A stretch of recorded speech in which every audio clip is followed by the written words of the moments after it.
সুপ্রিয় শিক্ষার্থীবৃন্দ, এবার আমরা দেখব তোমাদের নবম দশম শ্রেণীর উচ্চতা গণিতের স্থানাঙ্ক জ্যামিতির 11.1 অনুশীলনীর টাইপ 2 এর অঙ্ক।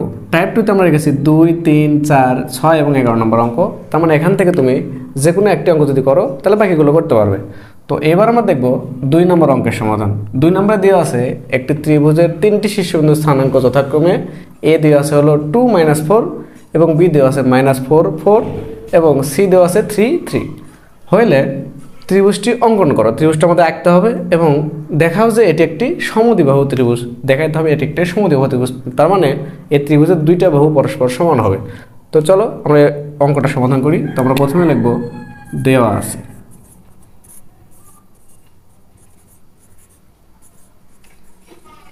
আছে ত্রিভুজের তিনটি শীর্ষবিন্দু, ত্রিভুজের তিনটি শীর্ষ বিন্দুর স্থানাঙ্ক। তো এখানে এ দেওয়া আছে হলো আমাদের 2, -4, বি দেওয়া আছে -4, 4, সি দেওয়া আছে হলো 3, 3। তো সবার প্রথমে আমাদের এই বিন্দুগুলোকে ছক কাগজে বসিয়ে চিত্র আঁকতে হবে। তো চলো ছক কাগজে তো বুঝতে হয়, এখানে ছক কাগজে এটা হচ্ছে আমাদের এক্স অক্ষ, এটা এক্স ড্যাশ, মূল বিন্দুকে আমরা বলি ও বিন্দু, এটা হলো ওয়াই, ওয়াই ড্যাশ। তো প্রথমে আমরা এ বিন্দুকে এখানে বসিয়ে নিই।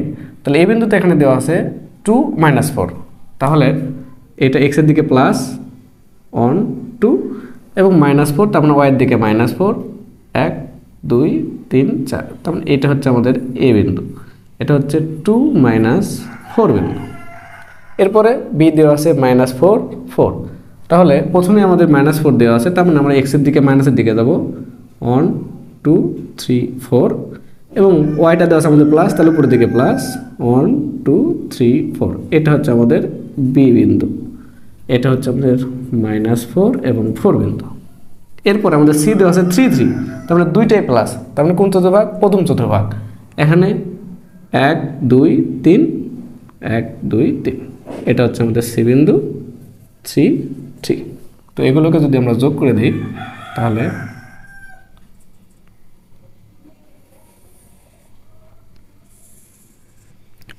এটা হচ্ছে আমাদের এবিসি ত্রিভুজ।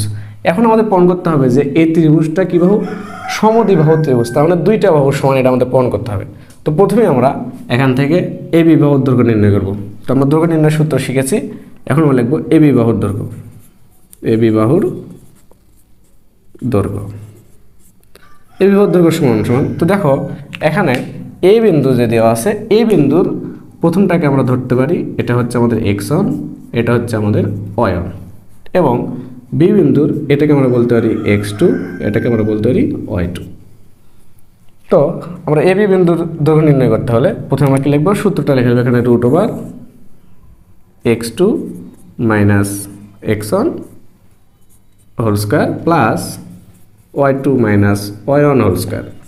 তো এখানে আমরা মানগুলো যে বসিয়ে নিই, এখানে x2 মান কত? x2 মান হচ্ছে আমাদের -4, এখানে -4 মাইনাস x1 হচ্ছে আমাদের 2 হোল স্কয়ার প্লাস y2 মান হচ্ছে আমাদের কত? y2 মান হচ্ছে 4, সূত্রে মাইনাস, এখানে y1 মান হচ্ছে আমাদের -4, তাহলে আমরা বলতে পারি মাইনাস এখানে +4 হোল স্কয়ার, এর মধ্যে তুই √4 -4 -2, তো আমরা যোগ করলে আমরা পাচ্ছি -6, -6 উপর আমরা এখানে স্কয়ার করবো, তাহলে -6 স্কয়ার প্লাস 4 এবং 4 যোগ করলে কত হয়? 8 এর উপর স্কয়ার √4, এখানে আমরা পাচ্ছি 36 প্লাস 64 √4, তাহলে এখানে পাচ্ছি আমরা 100 √4, তারপর হচ্ছে 10 একক।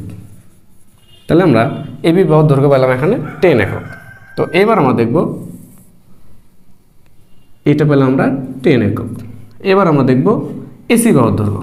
তো আমরা লিখলাম এখানে এসি বাহুর দৈর্ঘ্য,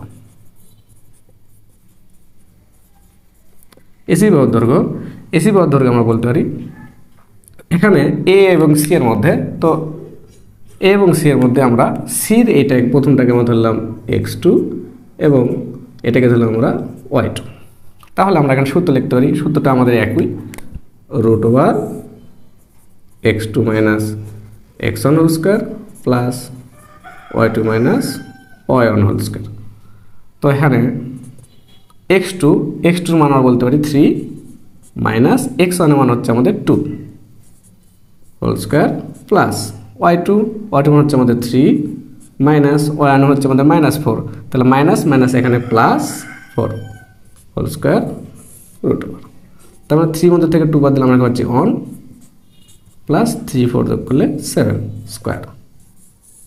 1 উপর স্কোয়ার করলে 1ই থাকে, 4 স্কোয়ার করলে কত হয় 49 রুট ওভার হচ্ছে আমরা 50 রুট ওভার 50। তো আমরা এখানে এইভাবেই রেখে দিলাম এর একক। তো আমরা কি এবি বাহুর দৈর্ঘ্য পাইছি এবং এসি বাহুর দৈর্ঘ্য পাইছি, তাহলে এখানে আমরা এসি বাহুর দৈর্ঘ্য এখানে পাচ্ছি রুট ওভার 50। এবার আমাদের কাজটা হলো আমরা এবার বিসি এর দৈর্ঘ্য নির্ণয় করব। তো আমরা এখানে লিখতে পারি বিসি এর দৈর্ঘ্য একই রকম root over x2 minus x1 whole square plus y2 minus y1 whole square.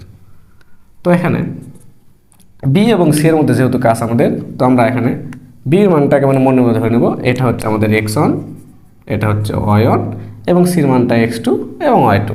তাহলে এখানে x2 জায়গাতে আমরা x2 মান বসে দেবো। x2 কত? x2 হচ্ছে আমাদের 3, তারপরে 3 মাইনাস x1 এর মান কত? x1 হচ্ছে -4, তাহলে এখানে -4, এখানে আমরা আগের থেকে মাইনাস আছে, এখানে মাইনাস মাঝে প্লাস লিখতে পারি হোল স্কোয়ার প্লাস y2 হচ্ছে আমাদের 3, তো আমরা এখানে দিলাম 3 মাইনাস y1 এর মান কত? y1 এর মান হচ্ছে 4, তাহলে 4 তারপরে স্কোয়ার রুট ওভার। তো দেখো 3 এবং 4 যোগ করলে 7 স্কোয়ার প্লাস 3 মধ্যে থেকে 4 বাদ দিলে আমরা হচ্ছে -1 তারপরে হোল স্কোয়ার রুট ওভার।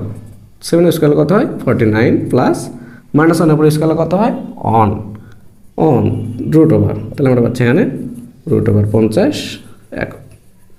তো তাহলে দেখো এখানে এই ত্রিভুজের এবি বাহুর দৈর্ঘ্য আমরা হচ্ছে 10 একক, এসি বাহুর দৈর্ঘ্য হচ্ছে আমরা 50 একক রুট ওভার 50 এবং বিসি এর মান হচ্ছে আমরা রুট ওভার 50। তাহলে এসি এবং বিসি এর দৈর্ঘ্য কিন্তু সমান সমান, তার মানে আমরা জানি যে ত্রিভুজের দুইটা বাহুর দৈর্ঘ্য পরস্পর সমান হয় তাকে আমরা বলি সমদ্বিবাহু ত্রিভুজ।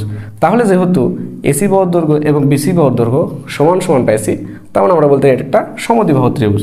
তো আমরা বলতে পারি যে যেহেতু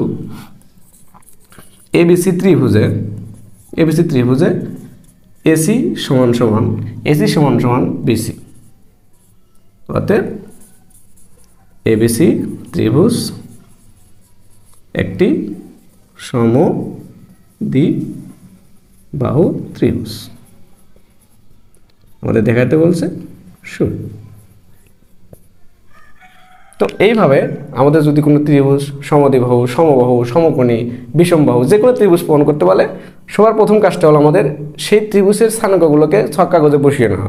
বসে নেওয়ার পরে আমরা সেই ত্রিভুজের 3টা বাহুর দৈর্ঘ্য নির্ণয় করব।